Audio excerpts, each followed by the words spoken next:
Reporter impact. Kerala സർവകലാശാലയിലെ 4 വർഷ ബിരുദ കോഴ്സിലെ സ്വിച്ചിങ്ങുമായി ബന്ധപ്പെട്ടൊരു പ്രതിസന്ധി ഉണ്ടായിരുന്നു. ആ പ്രതിസന്ധി ഒഴിയുകയാണ്. സബ്ജക്ട് സ്വിച്ചിങ് എങ്ങനെ നടത്തണം എന്നത് സംബന്ധിച്ച മാർഗനിർദ്ദേശം സർവകലാശാല ഇപ്പോൾ പുറത്തിറക്കിയിരിക്കുന്നു.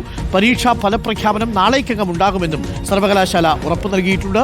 റിപ്പോർട്ടർ വാർത്തയ്ക്ക് പിന്നാലെയാണ് ഇടപെടൽ. ഗോപാൽ ശീല സനലുണ്ട് കൂടുതൽ വിവരങ്ങളുമായി. ഗോപാൽ, റിപ്പോർട്ടർ ഇമ്പാക്ട് ആണ് ഇപ്പോൾ സർവകലാശാല മാർഗനിർദ്ദേശങ്ങൾ പുറത്തിറക്കിയിരിക്കുന്നു. എന്താണ് കൂടുതൽ വിവരങ്ങൾ?